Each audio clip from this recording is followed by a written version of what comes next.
Hello hi नमस्कार सांग माने देखि पाथुए केते जोर से खरा होउची जहा कि सही होउनी पूरा देह पूरा अति दुर्बल हो जाउची खरा जगु मु आपन को पूर्वरु कहिथिली कि मु किछि एमती किछि कारण अछि जोथि पई कि मु लीव नउची आ सालोनी आछंती मते नै कि जिबा को टिके ऑफिस जाए आ लीव पई स्कूल सारी के आसिया को पड़ला ऑफिस किंतु माने एमिति खरा होउची खरा रे बाहर को बाहरी होई अति कष्ट मु बीओ ऑफिस रे बसची मोर लीव टा सैंक्शन हे गले मु नै कि जीबी सार नै कि जाइचंती मो एप्लीकेशन टा को सेठी जहा कागज पत्र काम हबो सेति पई मते वेट करिया को पडुची सार आसिला माने मात्र के मु पळेबी नै कि मो काम सरले नै कि जीबी काम सारी घरे पहुँचिकी टिके चाउल हेका बतुरा हैला टिके पिठा पिठा हबो आ गोनु आमर खाइब तार अलगा प्रकार बटा हैची जोटा कि बीट रूट रे तयारी आ ता पई टिके मु चिल्ला कर दउची छोट पिला टिके कलरफुल हेले ताको टिके पसंद आ अति खुशी रे खाइबे तेनो ता पई टिके कर देली एतिकिरो करना पूरा पतला कर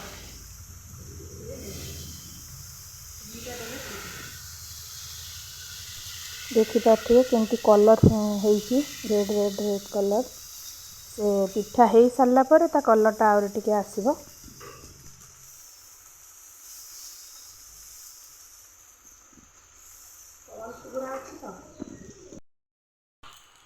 तो केमती पूरा कलर आछि आ छोट पिला को टिके टेस्टी टेस्टी खाद्य न देले न हेले तांको भल लागिवनी तेणु ता दे टिके फ्लेवर दवा को से मैगी रो मैजिक मसाला से टिके टिके छिंची देले पूरा पिला पूरा संगे संगे खाई देबे तेणु गुनु पाई टिके करिया पाई मु ताको टिके मैगी मसाला पकेइली जहा कि टेस्टी सहित पूरा हेल्दी भी बीट रूट रो चिल्ला प्रस्तुत हो हो गुंठु आसिक बसी गलानी खाया पाई मामा को पूरा अनेची से केते बेले मामा दबो आ से खाइबो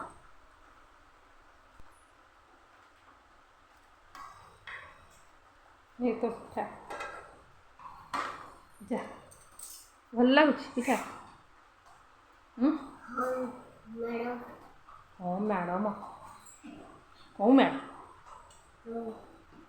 तो जा नहीं जा और दीदी देखिए देखिए पिठा के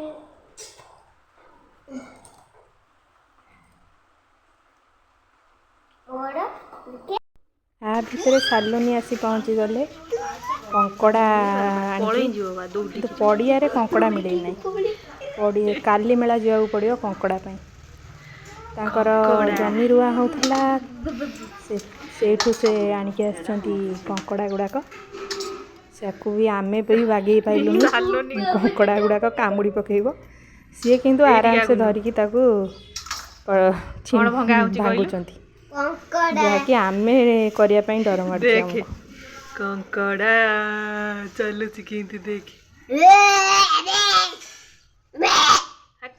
रोड पाटी तते सालो नी दीदी छोड़ी दोची आउ हब ले पळेला पळेला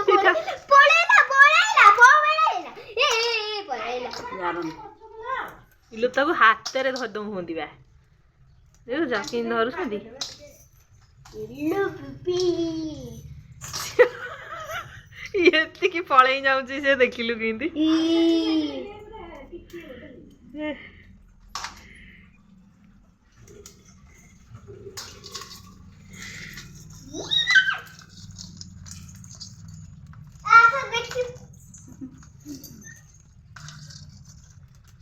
हली हली हल हल से प्रियंका देख कि हलुची चलुची सद्य आसी से ଜମିରୁ ଧରା ହେଇ ଲୋ ବୋପା ସାଲୁନି ତାକୁ ମୋଡ଼ି ପକଉଛନ୍ତି ଆରେ କଙ୍କଡ଼ା ବାଗଉ ବାଗଉ ଆଡ଼େ ଆସି ଶିବାନୀ ଫୋନ୍ କଲା ଆଉ ଅଛି ସେ କି ଦିଦି ମୁଁ ତମ ପାଇଁ ଖାଇବାକୁ ନେଇକି ଯିବି ଆଉ ତମେ କିଛି ରୋଷେଇ କରିନଥିବ ଆଉ ଦେଖିଆ ସେ କ'ଣ କ'ଣ କ'ଣ ଆଣିକି ଆସିଛି। କ'ଣ ଶିବାନୀ ଦିଦି ଆଇଛି କୁଆଡ଼େ ଆଇଛି? ଆଜି ସଣ୍ଡେ ନା ଆଜି ଆଇଁଷ ଖାଇଲୁ। ଆଇଁଷ ଖାଇଲ? କ'ଣ ଆଇଁଷ ହେଇଛି? ଆଇଁଷ ଚିଙ୍ଗୁଡ଼ି ଅଣ୍ଡା ହେଇଛି। ଅଣ୍ଡା ସଇଲା। ଆଉ ଶିବାନୀ ଦିଦି କାଇଁ ଆମ ଘରକୁ ଆଇଛି? ଆମର ଆଇଛି ଆଇଟମ୍ ହେଉଛି। ଆଇଟମ୍ ହେଉଛି? ଆଉ ଶିବାନୀ ଦିଦି କ'ଣ ଆଣିକି ଆଇଛି ବା? ଶିବାନୀ ଦିଦି ଆଣିଛି ଡାଲମା ଆଉ ଚିଙ୍ଗୁଡ଼ି ଚିକେନ୍ ତରକାରୀ। କାଇଁ ଆଣିକି ଆଇଛି? କାଇଁ ଆଣିକି ଆଇଛି? ଆମେ ଖାଇବୁ ବୋଲିକି। ଶିବାନୀ ଦିଦି କ'ଣ କରିଛି ଜାଣିଲୁ?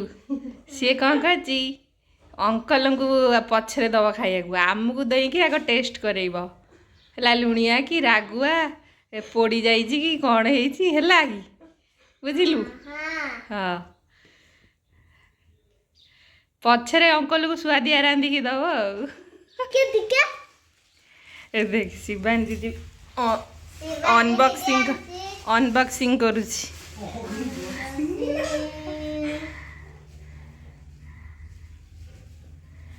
ଶିବାନୀ ତା ହାତ ତିଆରି ଖାଦ୍ୟ ଆଣିକି ଆଇଛି ମୋ ପାଇଁ ଖାଇବାକୁ ହେଲା କି କ'ଣ କ'ଣ ଆଣିଛି ଟିକେ ଦେଖିବା। ବୋପା ହେ ତୁ କେଜେ ଚିକେନ ତରକାରୀ ଆଣିଥିଲୁ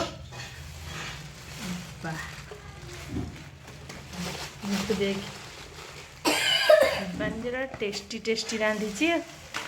ଆଲୋ ଆଲୋ ଆଲୋ ମୁଁ ତ ଏମିତି କରିପାରିବିନି ରେ।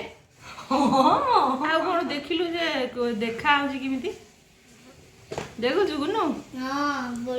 କେମିତିଆ ହେଇଛି କହିଦେଲୁ?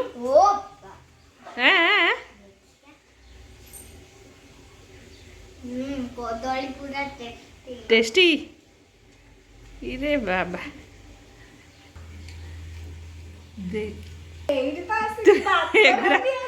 ଏଗୁରା କୋଉଠି ଶିଖିଲୁ? ଏଇଟା ଆମ ସୁନ୍ଦରିଆ ହାତ। ଏଇଟା ଆମ ସୁନ୍ଦରିଆ ହାତ। ଏଇଟା ଆମ ସୁନ୍ଦରିଆ ହାତ ଗୁନୁର। ସେ ଶିବାନୀ ଦିଦି ଆଣିଛି କଦଳୀ ଭଜା ସେଟା ଖାଇ ଦେଇକିରି ପୁରା ଖାଇ ପିଇ ସାରି ଶିବାନୀ ଆସିଥିଲା। ଖାଇ ପିଇ ସାରିକି ଆମେ ରେଷ୍ଟ ନେଲୁ। ଆଉ ତାପରେ ମୁଁ ଆପଣଙ୍କୁ ଯେଉଁ କହିଥିଲି ମୁଁ ଯେଉଁ ଯାଇଥିଲି ଲିଭ୍ ପାଇଁ ସେଇଟା ହେଉଛି ଆପଣମାନେ କ'ଣ ଗେସ୍ କରୁଥିବେ ମୁଁ ଜାଣିନି କିନ୍ତୁ ସେଇଟା ହେଉଛି ମୋର ପ୍ରେଗନେନ୍ସି ଲିଭ୍। ସେଥିପାଇଁ ମୋତେ ଛୁଟି ନେଇକି 6 ମାସର ଛୁଟି ନେଇକି ଯିବାକୁ ପଡ଼ିବ ଗାଁକୁ, ଯେଉଁଥିପାଇଁ ମୋତେ ଟ୍ରିଟମେଣ୍ଟ ହେବାକୁ ପଡ଼ିବ। ଆଉ ଏଠି ଏକା ଏକା ରହି ଛୋଟ ଛୁଆକୁ ଧରି ସାଙ୍ଗରେ ନିଜ କାମ ସାରି ସ୍କୁଲ ଯାଇ ସ୍କୁଲରୁ ଫେରିଲା ବେଳକୁ ମାନେ ଏମିତି ଦେହ ହେଉଛି ଆଉ କହିବାର ନାହିଁ। ପ୍ରିୟଙ୍କା ଯଦି ନଥାନ୍ତା କି ତା ବୋଉ ନଥାନ୍ତେ, ସମାପିକା ଶିବାନୀ ଏସବୁ ଯଦି ନଥାନ୍ତେ ମୁଁ ତ ନିଜେ ଚଳି ପାରିନଥାନ୍ତି। ମୋତେ ଯେଉଁ କଷ୍ଟ ହେଉଥିଲା ସେଥିପାଇଁ ସାର୍ଙ୍କୁ କହିକି ମୋତେ ଛୁଟି ନେବାକୁ ପଡ଼ିଲା। ଦେଖିଆ କ'ଣ ହେଉଛି। କାଲି ତ ଯିବାକୁ ପଡ଼ିବ। ବସ୍ରେ ଟିକେଟ୍ ହେଇଛି ଅରେଞ୍ଜରେ। ମୋ ସାଙ୍ଗେ କିଏ ଯିବେ କ'ଣ କରିବେ ମୋତେ କିଏ ନେବାକୁ ଆସିବେ ମୁଁ ଆପଣଙ୍କୁ ନେକ୍ସଟ ଭ୍ଲଗ୍ରେ ଜଣେଇବି। ଆଜି ପାଇଁ ରହୁଛି। ଆପଣମାନେ ନିଶ୍ଚୟ ଭିଡ଼ିଓକୁ ଦେଖିବେ, ଲାଇକ୍ କରିବେ, ସେୟାର କରିବେ ଆଉ କମେଣ୍ଟସ୍ ମାଧ୍ୟମରେ ଜଣେଇବେ ଭଲ ଲାଗିଲା କ'ଣ ଲାଗିଲା। ଆଉ ସବସ୍କ୍ରାଇବ୍ କରିବାକୁ ଜମାରୁ ଭୁଲିବେନି। ରହୁଛି। ଜୟ ଜଗନ୍ନାଥ।